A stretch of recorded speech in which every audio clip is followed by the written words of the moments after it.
you ever wondered why there's beautiful Gothic architecture right smack in the middle of modern Singapore? Today we're bringing you to Chimes to see how the place has changed over the century. Let's go. Before we explore Chimes, let me first introduce you to the brief history of Chimes.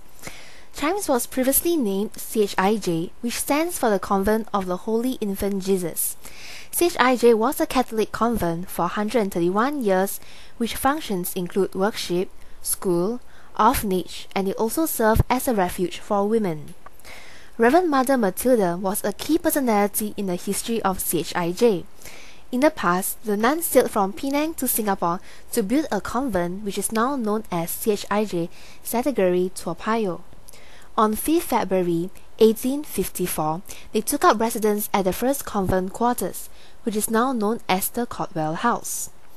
The house has been purchased for the convent by Father Burial, a French missionary. The bay on the upper floor became the sisters' lounge. The nuns began taking in students only 10 days after moving in. Reverend Mother Matilda staffed the school with sisters from the Parent Society, the Institute of the Charitable Schools of the Holy Infant Jesus of St. Maur. She dedicated 20 years of her life turning the convent into a school, an orphanage and refuge for women. 2 classes were conducted, one for fee-paying students and another for orphans and the poor. Slowly, the nuns managed to restore the house into a simple but austere residence. The first chapel of the convent, which had been built around 1850, was in such a bad condition that it was necessary to build a new one. At the end of the 19th century, the sisters started fundraising by various means for the new chapel. The old one was becoming so dangerous that the sisters decided to celebrate Mass in Cotwell House. Father Burial presented all land he managed to acquire between Victoria Street and North Bridge Road to Reverend Mother Matilda. These lands would later constitute the entire Chimes building. Father Nairn, a priest at Church of St. Peter and St. Paul, was engaged as an architect for the construction of the chapel at the Convent of the Holy Infant Jesus. The chapel was constructed from 1901 to 1904. Father Nairn was highly involved in the work site.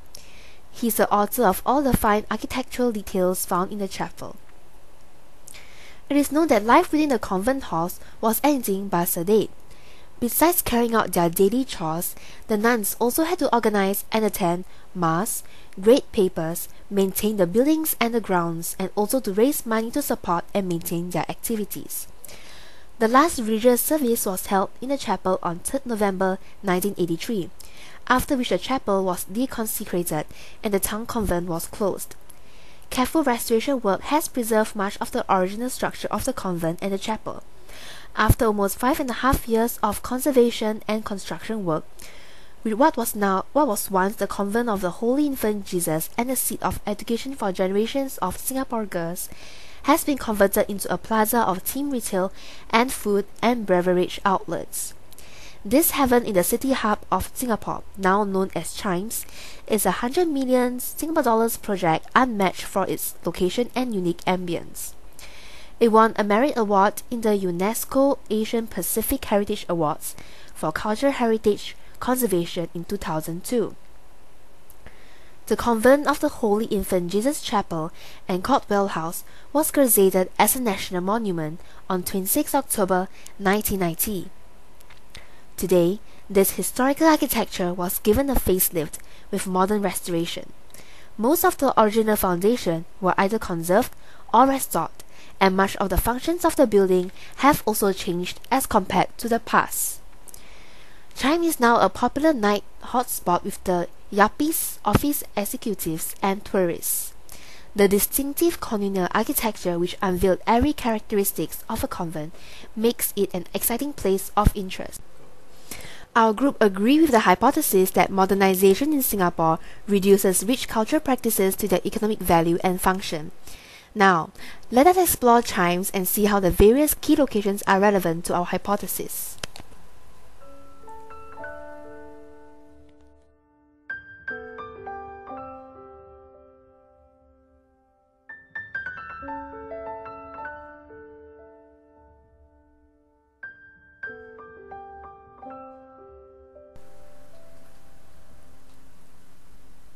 Now, let me introduce to you the Chimes Hall, one of the two buildings at the site which have been listed by the Preservation of Monuments Board for its historical and architectural significance. Much of the original fabric of its historic building has been retained and restored, which include the original floor tiles,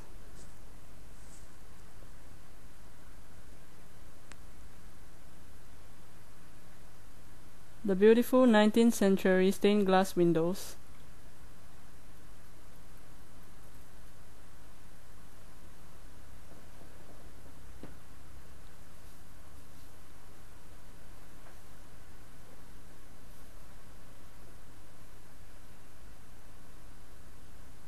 as well as the sophisticated plasterwork and carvings on the column capitals.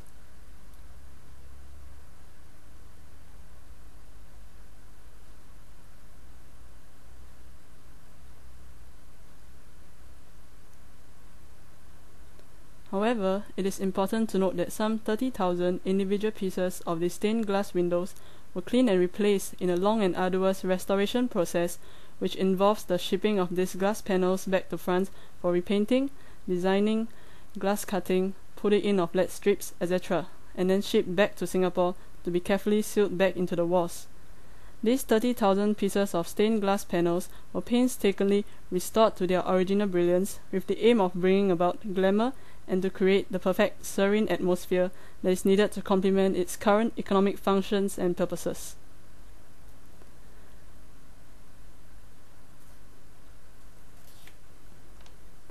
This grand Anglo-French Gothic architecture, which was completed on the year 1904, once served as the convent's chapel and was one of the most elaborate places of worship ever built in Singapore. After the last service was conducted on 3rd November 1983, the Chimes Hall is now used for commercial purposes and acts as a multifunctional venue for recitals, musical, theatrical performances, as well as other special events that complement its ambience. Most significantly, it is also a well-known site for wedding ceremonies and dinners.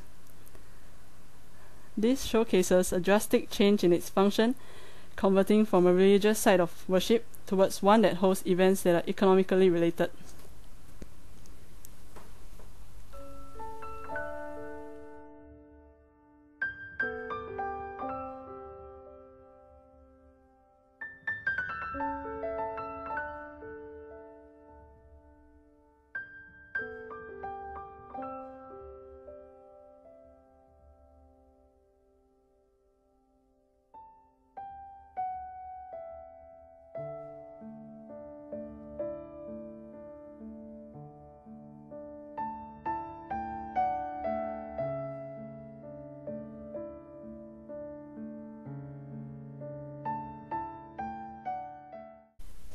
Courtwell House was designed by G.D. Coleman for H.C. Courtwell and constructed in between 1840 to 1841, the oldest building in the complex.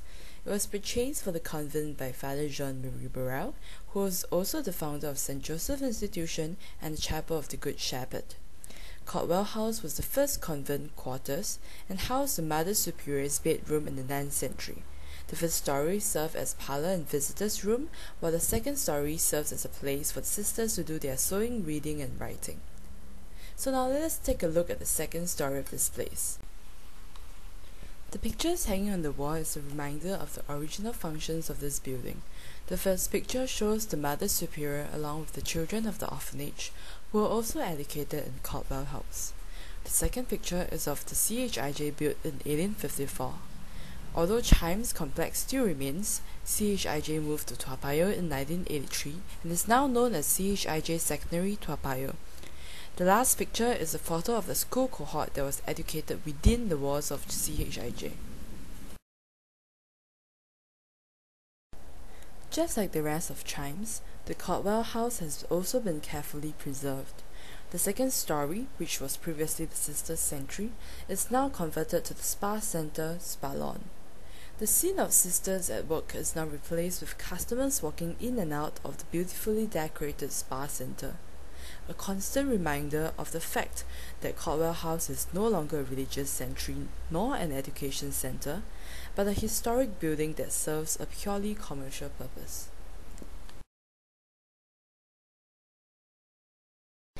The exterior spaces of Chimes, such as the courtyards, lawns, the forecourt and water fountain, are a thrown back of the Covent Garden in London.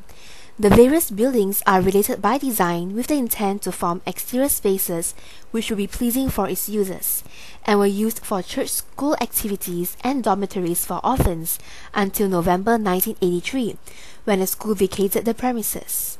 As such, one can no longer see nor hear the sound of school children playing in these exterior spaces. Today, these spaces serve an economic function.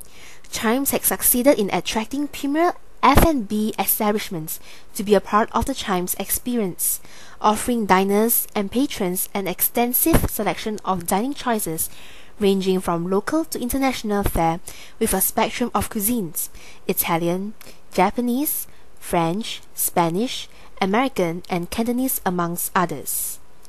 Connoisseurs can also look forward to specialty cocktails, malt whiskies, a range of vodkas, and fine wines offered by the pubs and bars at Chimes. The place also attracts both local and foreign tourists alike due to its beautiful architecture and the surrounding ambience. Chimes, despite being quiet and peaceful during the day, comes to life only at night, where people come to shop and chill at the various restaurants and bars. The food and beverage outlets open from 11 a.m. till late at night, while the boutiques are open from 11 a.m. to 10 p.m. at night. Working closely with the tenants, the management of Chimes is also looking to plan the open spaces and courtyards areas as the backdrop for musical and theatrical performances. The courtyard areas and landscape lawns are also idyllic venues to set up the perfect mood for corporate functions, event launches, and private cocktail parties. Furthermore, Chimes charge $2,200 per day for the rental of either one of two lawns for private events. Thus, even though Chimes is declared as a National Heritage Site of Singapore, people are more attracted to its dining, shopping and entertainment rather than its culture experience.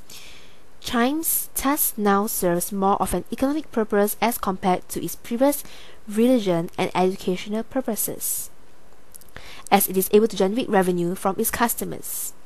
However, it does not mean that Chimes' rich cultural practices of the past are forgotten, but people now frequent Chimes primarily for its entertainment value. We can hence conclude that Chimes is indeed more valued economically than culturally, and that modernization in Singapore reduces rich cultural practices to their economic value and function.